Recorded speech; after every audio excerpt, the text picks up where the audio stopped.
All right, we are live. Let's see if this is showing up on Twitter here before we get started. Yep, I'm sure it's probably on Facebook as well. You checking for me? Yeah. All right. Yep. Okay, we'll wait and get a couple people in here and we'll get this episode started. Cool. I can't believe this is episode 87. Holy crap. 80 what? 87. Dang. Yeah, love it. Love it. All right. We'll wait till the 1 minute mark and we'll get started. All right. And we will get started. All right. Got everything here ready to go.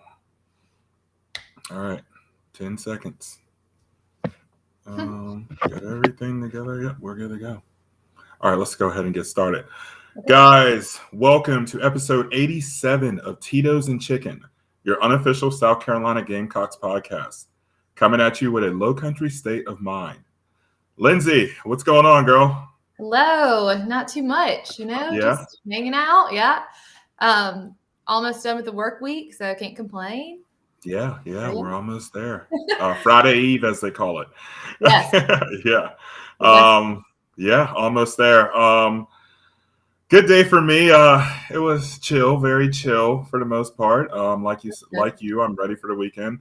Yeah. I am ready to watch our football game, even though we're playing Texas A&M. I don't care. It's football, you know. I know. I was just about to say, we don't have any weekends left, so soak in. 6 games left in the season, so we got to cherish them, guys. We have to, because then we're sitting here counting down from December to August to our next game. So, but guys, also, please don't forget to like, subscribe, comment, rate. Help us continue to get this podcast out there. I created a link tree, actually, and it's on our Titos&Chicken Twitter handle, Instagram handle, and YouTube. So you can access all our links, fairly simple to get to, navigate to. Lindsay was impressed. She enjoyed it.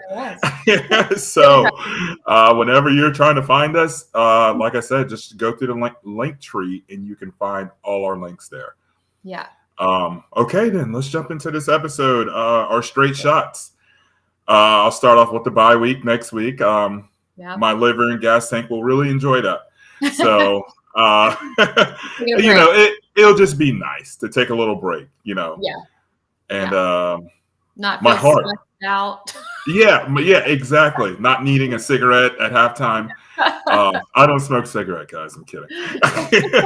But bye week next week. How about the women's basketball team starting at number 1? Yeah, it's awesome. In the polls. Yeah, pretty cool. Who's 2? I want to say UConn. I have no idea. Probably. They're definitely top 3. Got to be. Yeah. Okay. I think Tennessee's up there too. Actually, now that you say that, I feel like Tennessee is ranked pretty high as well, if I remember correctly. So, okay. Yeah, the SEC women's basketball. You got some good teams in there. Solid teams. Yeah. For sure. Okay, guys. The next topic is Vanderbilt. This is gonna be quick. We don't really want to sit here and dwell on that game. No. We've all watched it. It was not fun to watch. No. I was there. I had a few choice words during the game, but it happens. Yeah. When you're that passionate about a team, where that's literally all you care about is that team. Yeah. We did not play well. We did not play well at all. It sucks how it ended, how it started, but the ending was good. We won. That's all that matters.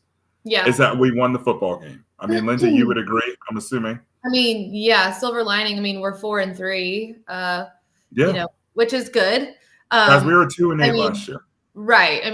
You got to look at it through that lens, and that is something everybody should be pleased about. Yes, those wins, some of them haven't been pretty, hence last weekend. But a win is a win, and I know that's a line that's said, all the time, but it's true. We're rebuilding, and so Vanderbilt was a shock. I don't think any of us thought that it was going to be 2021. No, I really don't. not at all. Not at all. So that was kind of a shock to the system. But I mean, that might be our reality right now. I mean, that game, we learned a lot in that game, and we'll get into some of those other topics here in just a minute. Yeah. That could have and were factors to how close that game was, in my opinion. So yeah, for sure. Obviously, the next topic going to Luke Doty and his injury. Yeah. I said something, I want to say it was Sunday morning on my way home, back home to the coast from Columbia.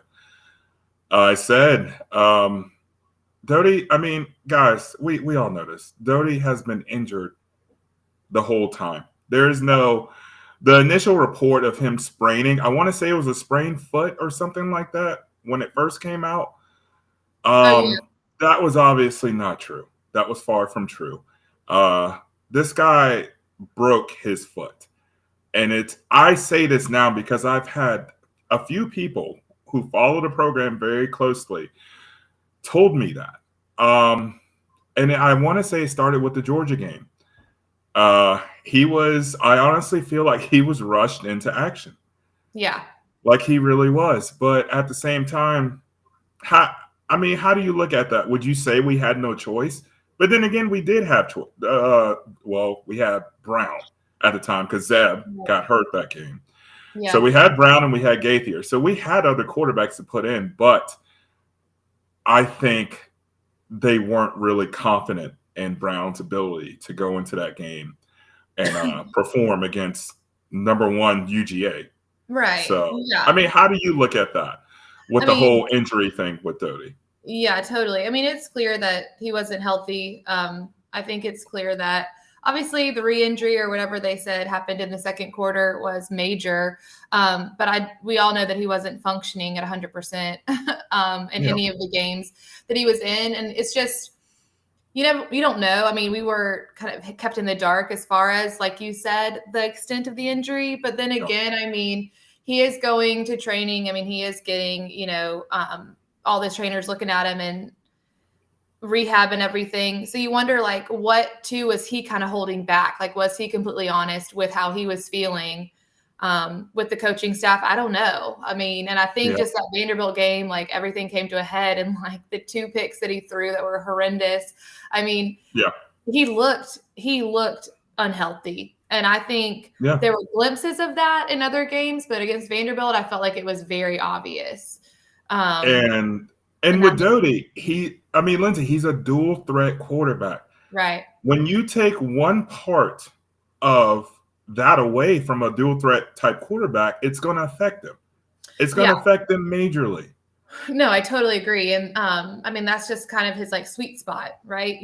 With his legs and taking those away, like you said. And then also like sometimes with the play calling, almost sort of forcing him into some of these throws that you wonder how comfortable he was. I mean, making an accurate throw, like when you're healthy, is hard, against anyone. I mean, it would be for me, but if you're hurt too, and like on your plant foot or if it's your back foot, I mean, whatever it may be, I mean, that'll make it even more difficult. So it's like, he wasn't put in a good position, No. And that kind of goes back to what you were saying earlier. Was he being truthful with the staff, or was the staff knew the extent of the injury, but let him go out there anyways? Yeah, I hope that that's not the case. I find that hard to believe. I do too, but I mean, who knows? Yeah, I think it's one of those things we'll never really have the answer to. But yeah, I think now, I mean, moving forward, obviously it's all out on the table. He's going to have surgery. I mean, he's done for the season. I mean, now it kind of took that game. Maybe that was the turning point. Like maybe it was the choice finally, like, hey, he's not going to go out there. Like he's done. So it's interesting. Yeah. Well, like I said earlier, I honestly felt like he was rushed into action. Yeah. He was clearly not 100%. I would take 100% Zeb Nolan over an 80% Luke Doty. Yeah. I would. I personally would. Others would disagree, but that's okay. Doty he wasn't himself. You can't take the legs away from a dual threat quarterback and tell him to go in there and be a pocket passer. No, Right. you can't do that. Yeah, and then you think about the mental space for him too. I mean, that's not good for him in that instance either, because I feel like that gets in your head too. And I mean, it's bound to mess with you. So for sure. Yeah. So obviously, guys, we wish Luke Doty a speedy recovery. Everything goes well. And he returns to camp ready to compete for the QB1 job. You would think it's his because Zeb will be gone. Brown will be gone. You will have Gaither and you will have Braden Davis. Yeah. True freshman coming in. Very highly touted athlete we got coming in. Really good guy from the tape I've seen so far on him. So, like I said, Luke Doty, hopefully you have a speedy recovery. For sure. Zeb, next topic, Zeb Nolan, QB1. Yeah. If he did what he did, if he does what he did at the end of the Vanderbilt game against Texas A&M, we will be in the game. But all right, guys, before you go ahead and say this, they rushed 3 people. It was soft coverage. I understand. Right. But he was accurate. Right. He was accurate. No, I totally agree. He is accurate, I think, for the most part. He's shown that. He's proved that in that game-winning drive, like you said. And that's what we need from him. We need precision in the passing game. We need the accuracy in the throws. We need our wide receivers to catch the ball. I mean, we need everything to happen. But, I mean, if you think about when he played in the couple of games that he did, I mean, he throws a good deep ball. Like, he is accurate. Like, he can place the ball, when he isn't rushed and running for his life. I mean, he is smart in that instance, and he is talented. So I just hope that they put him in a position to succeed, knowing his strengths. Obviously, that he is smart, and that hopefully he can make those quick throws. Like he's not going to have a lot of time back there. We know that. I mean, pressure is going to be coming, and we know he's not a runner. But use his strengths because I think he could do some damage. I mean, I think we could have some. I mean, he can help our offense in a positive way. But then again, that boils down to some other factors as well with offensive line and whatnot. But yeah, I mean, I was impressed. I mean, way to step up. I mean, how much was that? 2 minutes? Under 2 minutes? He did that? I mean, I think it was under 2 minutes. Yeah. Yeah. I mean, I'm sorry. I don't care that it was Vanderbilt. I mean, a high pressure situation. He went in there poised. Completely cold off of the bench. Yeah, it's crazy. I mean, what more could you ask? Yeah. But hey, like we said earlier, we won the game. That's all that matters. You won an SEC conference game. Yeah. That's literally all that matters. We're 4-3. We're above 500. Probably won't last very long, but hey, we're gonna enjoy it while we can. Right. So okay. Yeah. All right, guys. We're gonna jump into the Texas A&M breakdown here. Texas A&M is currently 5-2, 2-2 in the SEC. Obviously, you guys know their upset win over Alabama that literally shook the world. It was on ESPN every day. I was like, guys, okay, we know they won. We don't need to keep talking about it. A&M, they're going to be starting their backup quarterback, Zach. Ooh, wow, he's got a funny last name. Calzada. There you go. Yeah. And he's been doing good. I mean, obviously, you beat Alabama. I mean, what can you say about that? He beat Missouri. There's not much to Missouri, but he beat them. I want to say he beat Colorado, but they beat Colorado 10-7. Yeah, that wasn't close, and they lost to Mississippi State. Mississippi State, yes. I want to say, what was their other loss? That's gonna kill me now. It was another SEC team. It had to be. You said State. Ole Miss. I don't know. That's a good question. Hold on. So, but anyways, like I said, they're 5-2, and I'm pretty sure it was 2 SEC schools, Alabama and Lindsay is looking that up for us right now. Yeah, Arkansas. Okay. Yeah. So, I mean, he's 2-2 in the SEC. For a backup quarterback, Yeah. No, I think you're right. Like, he started playing great. I mean, he had a storybook, amazing. win against Alabama. I mean, and he did that. Like, his numbers were crazy. I think he threw for like 3 touchdowns.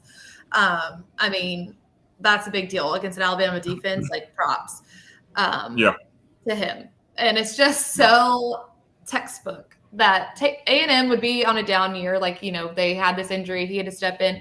But, of course, they beat Alabama 2 weeks before they play us, and now they're on this high. And they're on a high. Night game and, you know, College Station, great. Like, yeah. And we got the 7:30 kickoff. Like, I know. Really? Like, why can't we play at noon to end our misery? Like, you know, like get a little help, maybe. Yeah. But it is what it is. Yeah. Let's see here. First 4 games, they only gave up 27 points. Yeah. But granted, it was Kent State, Colorado, New Mexico, and Arkansas. Right. So Arkansas, obviously a tough team, but the first 3 are. I would hope you weren't giving up 10+ points to them.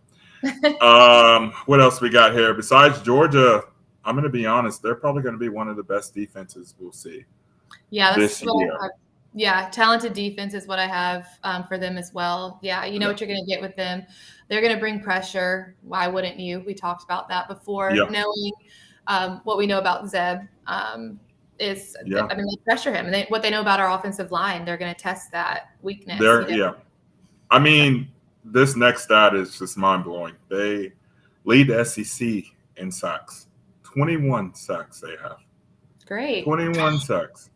So, Zeb, if you're watching, buddy, please watch out for the ends. Please, head on a swivel, please, because they are coming after you 100%. Yeah. They're watching tape on previous games. They see our offensive line is atrocious. Yeah. And they're having problems figuring out blocking schemes right now. They're gonna sit in the house pretty much. I would say every other play. I mean, why wouldn't you? Right. Yeah. I mean, make us beat them downfield. I totally agree with the passing game. I don't know. We'll see. Yeah. We'll see. I don't blame them for that either. So. Yeah. And like I said, I feel like the backup quarterback is solid. You know, it's thrown for 1,200 yards so far, 10 touchdowns, 6 interceptions.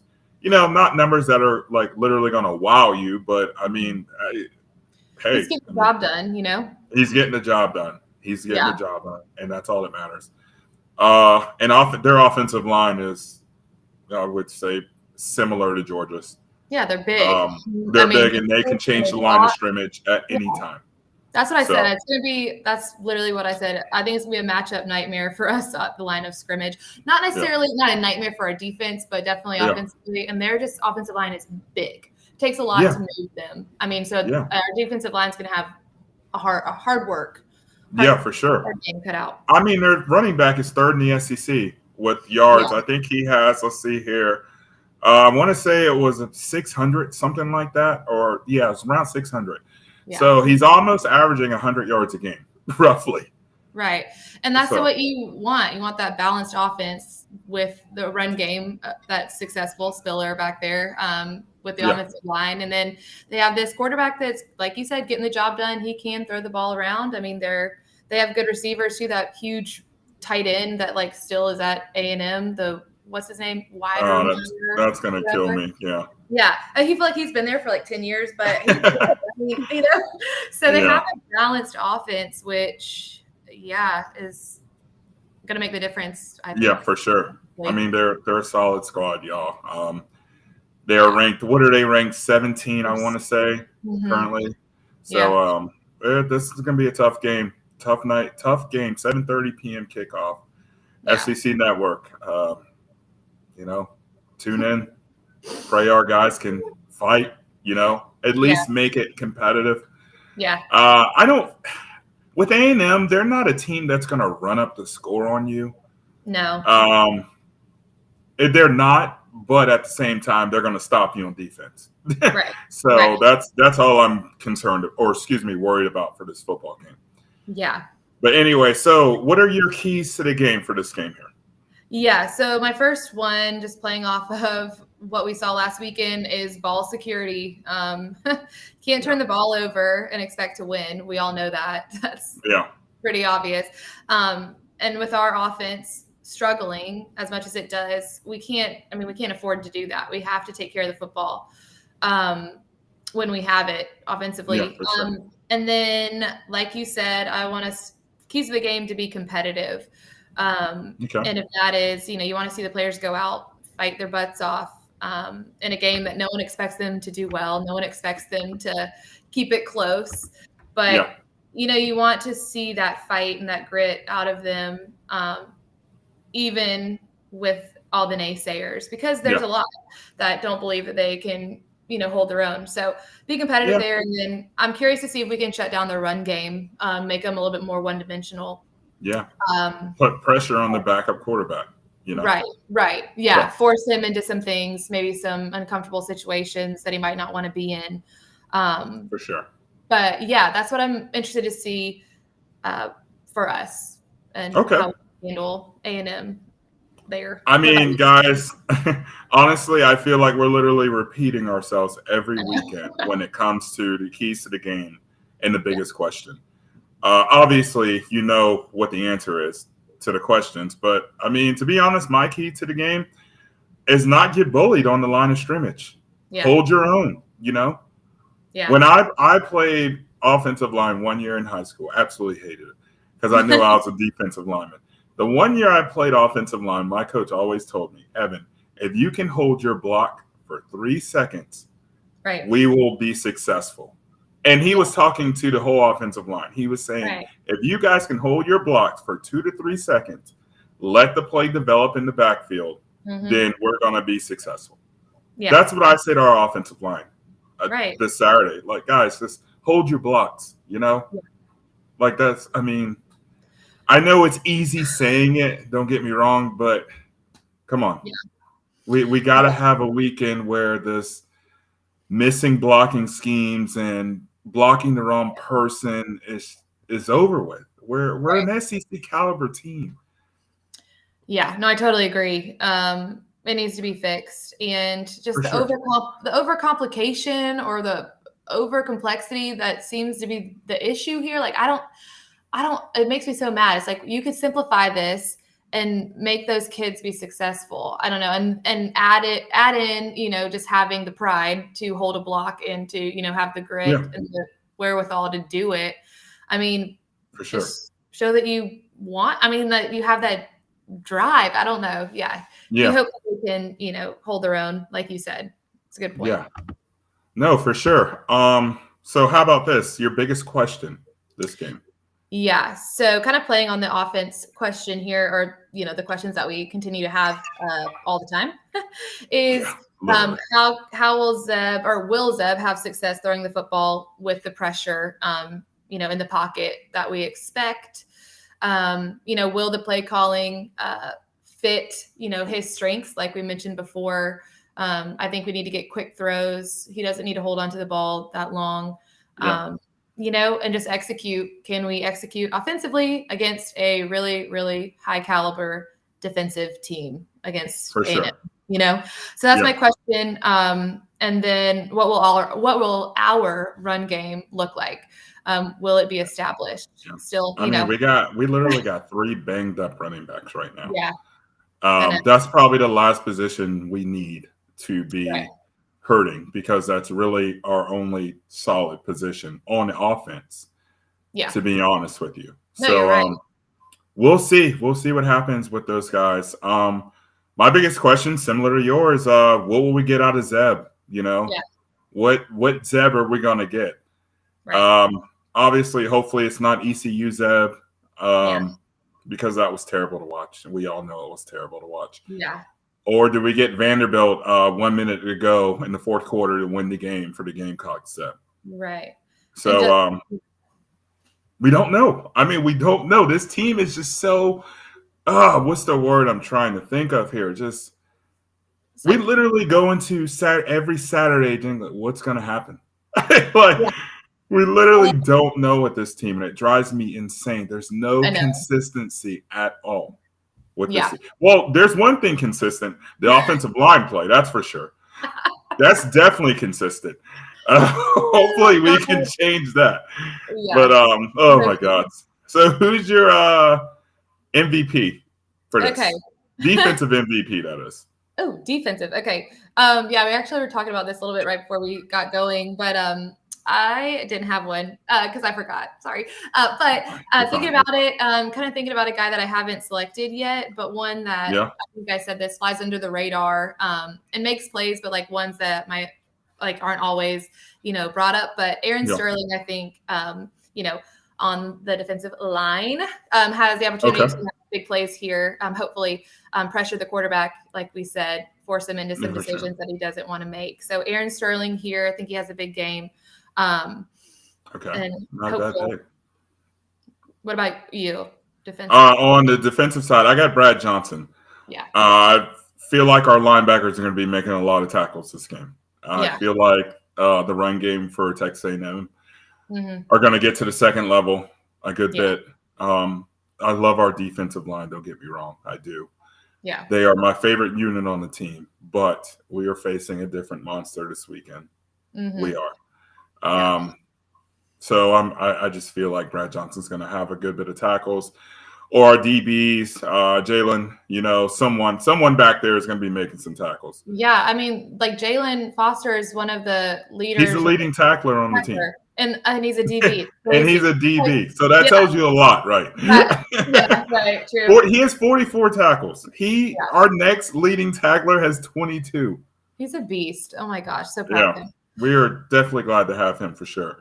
Yeah. Offensive MVP, who you got? Okay, yeah. So offensive, I have a guy that I've always loved that kind of, disappeared for a while. I think a lot of us were wondering where the heck he went. But offensive, I want to see with the kind of some injuries or just some bang-ups, not injuries per se, in the running back room, Zaquandre White come out and get touches. This game, he used to play at FSU for Jimbo, if I'm not mistaken. Yeah, he did. So I think that would be cool for him to come out, especially get some more touches because he hasn't. And I don't know why. I saw that he played well against Vandy when he got the opportunity. So just again, run hard like he does. I feel like he has this determination to prove himself as one of those elite backs. That kind of is his motivation. So Zaquandre White, I hope he has a big game here. Okay, gotcha. I got to go with Jaheim Bell. I think he's finally starting to come around. This could be his coming out party. I mean, I know he's had his splashes in certain games, and we are starting to use him a little more. Yeah. But I really feel like this is a game where you're just like, wow, like this guy is special. He's so talented. He is. He is, and he can play any position on the offense. It blows my mind. It's stupid not to have him, in any scheme packages, everything. Like he should be right the center of it because he's just a playmaker. I mean, solid playmaker. Yeah, definitely. I've grown to be a big fan of his. That's for sure. So, okay, guys, we got it. We're not done yet. We got our listener questions here. My favorite segment of this show. We're gonna start with Ben Mack here. I'm gonna try to shorten this question. It's pretty lengthy. Coming up short on fourth down pass to Leggett, Satterfield said they anticipated man coverage, but they played it zone. Is the quarterback supposed to read coverage pre-snap, make adjustment, or just hope to guess right? Lindsay, go ahead. What you got on that? Because we got the same answer on that one. We talked about this before we started, but I mean, I feel like to answer that question, the quarterback should always be reading the defense pre-snap, in my opinion, and at least should have some sort of backup play, an audible or whatever, when you notice that the defense isn't lined up in where you think they are going to be. I mean, I feel like that's something that you should be able to fix, and that comes with being a veteran quarterback, I guess, or comes with experience. But I feel like that's something that should be on the quarterback to read and make changes. We talked about this question, Ben, before we even did this started this episode. As a quarterback, man, you see something that you don't like, you obviously audible out of that, change the play. I feel like with our quarterback, Zeb, he's new to the scene, but you would think being a veteran, Mm-hmm. a quarterback that's been around the block, that's what I'm saying, not a veteran on our team, but a veteran within college football, Right. that he could do that he can audible out of a play.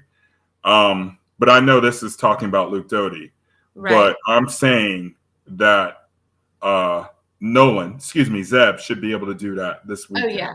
Audible No. out of a play if he sees something that he doesn't like. I would hope so. No, I totally agree. I mean, because he's coming from a coaching, a grad assistant, but a coaching mindset before he was thrown into, Thrown eligibility. into So the fire. like he has that knowledge. I mean, just that inherent sort of, need to do that. So I feel like he's fully capable of, like you said, changing protection, or even changing a play call when necessary.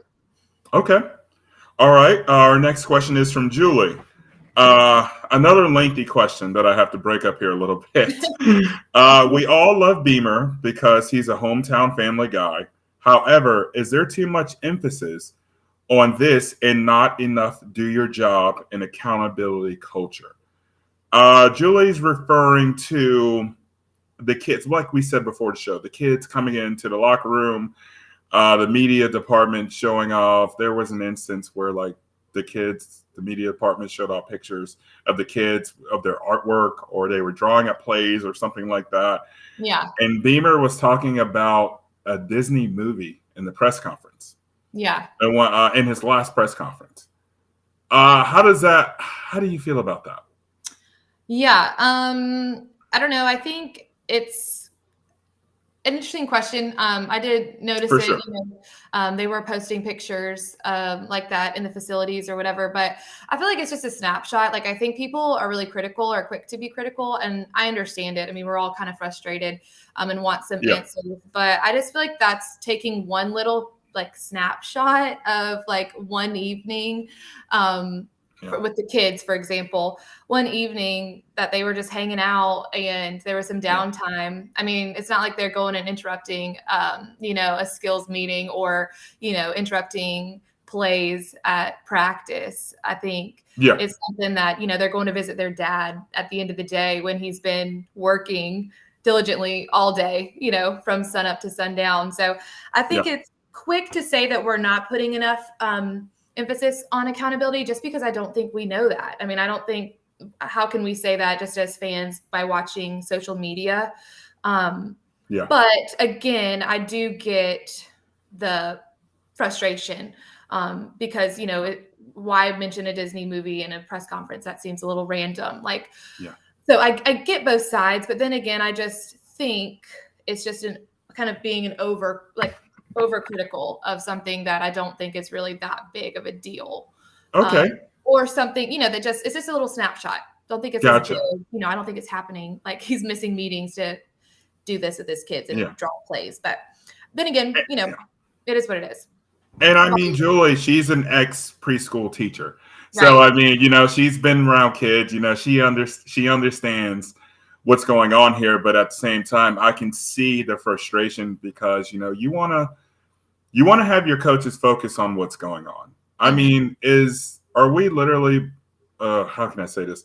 Are things going terrible right now? No, they're not. We're 4-3. What's that Aaron Rodgers relax meme? I wish I can post that in the background of this podcast. Guys, we're 4-3. We're over 500. Relax. It's okay. Right. But yes, Julie, I can totally see where you're coming from. But at the same time, like you said, I feel like it's just a snapshot of what's going on. So, okay. All right, let's move on to Malcolm. Do you think we'll see Gaither any in the next 3 or 4 games once it won't cost him his redshirt year?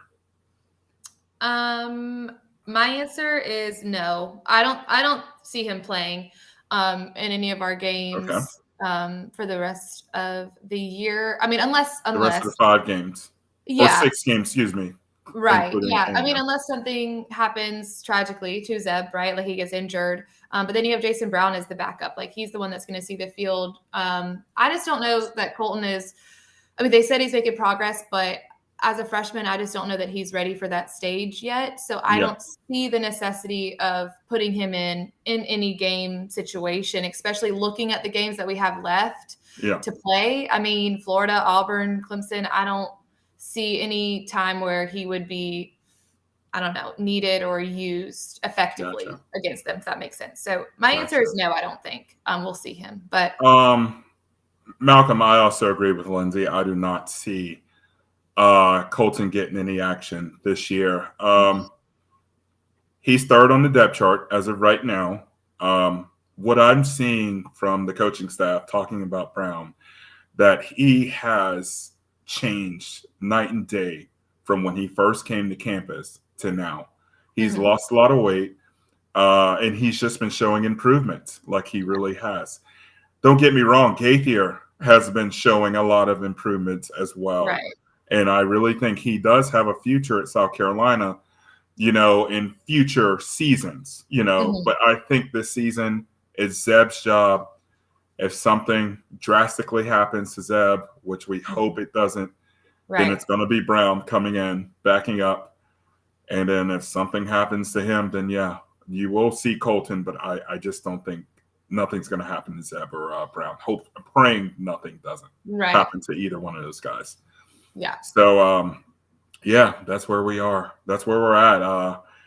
We are on a second string quarterback going into Texas A&M. Yeah, here we are, guys. But everything's fine. We're good. We're like I said, if we can squeak out one more win here in these next 6 games, finish the season. Let me say this: 5-7, right? Yeah. 5-7, and hope the bowl committee will take 5-win teams. Yeah. Then I will call this a win-win season. To be honest with you, if we don't go to a bowl game, I'll be fine with a 5-7 record. Right. Yeah. I feel like that was what, before the season started, if you look back at what everybody was talking about or what they thought would have been a positive, year would have been 5-7, is 5-7. So I think it's just, we're frustrated, but it's we're rebuilding, and 5-7 is not bad. 5-7 is better than the last 2 seasons. That should be acceptable. And moving forward, I don't see doom and gloom for future seasons. I see a really bright future. So I think if we can all hold on, relax, like Aaron Rodgers would say, and just breathe a little. Yeah, exactly. I think we'll be okay. Okay. I mean, that's just how I look at it. We're in a tough part of our schedule, like we are, Do you see a winnable game? Yes, I do see a winnable game. It's either going to be one of those home games or it's going to be Missouri on the road. It's either going to be one of those. I don't know which one because, like I said, this team has just been so sporadic. You just don't know what you're going to get every Saturday. So, but hey, we'll wait and see. That's why we live for Gamecock football. We're watching every Saturday, no matter what the team, no matter what the product is on the field, we're going to watch them.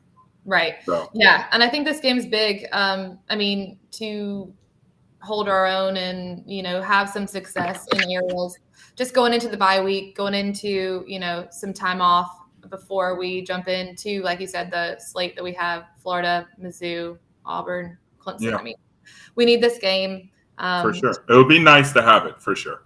Yeah, for sure. But then again, it's Texas A&M. But guys, thank you so much for listening, for tuning in. I don't think you understand, guys. We greatly appreciate this. We do this every Thursday, Wednesday or Thursday, because we love it. We love doing it. It's fun. We look forward to doing these breakdown episodes. We look forward to coming live, interacting more with our fans. We just appreciate you like we do. So for sure. If you can help us, obviously, like, subscribe, comment on where we are. Oh my God. So we're on YouTube now. Totally forgot about that. So if you can follow our YouTube channel, it's in my link tree on my Twitter page, and it's on the Titos&Chicken page as well. Got to get it on Lindsay's page, but we're working on that. So, but guys, again, thank you so much for listening, and go Cox. Go Cox.